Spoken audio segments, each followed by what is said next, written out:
Hello everyone, আমি সুব্রত আছি আপনাদের সাথে নতুন একটা ভিডিওতে সবাইকে স্বাগতম। আজকে আমি আহমদ ছফার লেখা একটা বই যদ্যপি আমার গুরু, এই বইতে তিনি লিখেছেন তৎকালীন ঢাকা ভার্সিটির রাষ্ট্রবিজ্ঞান বিভাগের বিভাগীয় প্রধান রাজ্জাক স্যারের সম্পর্কে, বা রাজ্জাক স্যারের সাথে তার কিছু কথাবার্তা হয়েছিল সেইখান থেকে।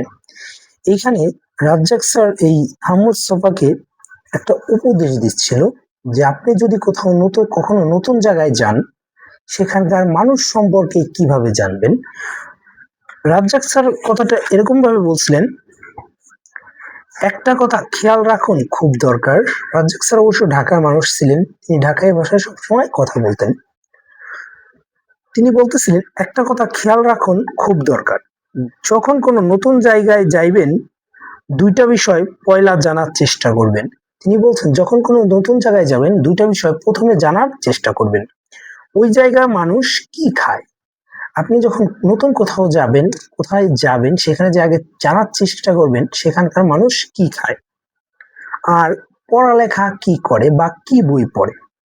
কাঁচা বাজারে যাইবেন, দেখেন প্রথমে বলতেছে কাঁচা বাজারে যাওয়ার জন্য কি খায় এইটা দেখনের লাইগা। স্যার বলতেছে প্রথমেই কাঁচা বাজারে যাবেন মানুষ কি খায় সেটা দেখার জন্য, আর বইয়ের দোকানে যাইবেন পড়াশোনা কি করে এইটা জানানোর লাইগা।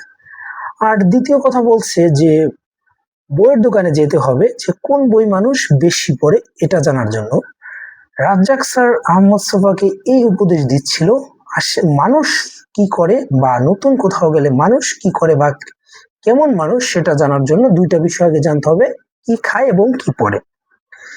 তখন তিনি উদাহরণ দিচ্ছিল, আমি একবার তুরস্কের বইয়ের দোকানে যাইয়া দেখলাম বামপন্থী বই আর ধর্মীয় বইপত্র ওইসব দোকানে সাজায় রাখছে।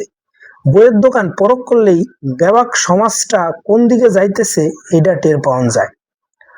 বলতেছে যে বইয়ের দোকান পরখ করলে বোঝা যায় যে সমাজটা কোন দিকে যাচ্ছে।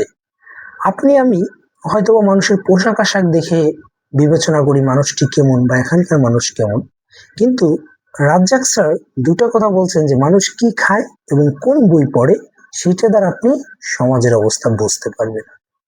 ধন্যবাদ সবাইকে, আজ এ পর্যন্তই, দেখা হবে নতুন কোনো ভিডিওতে।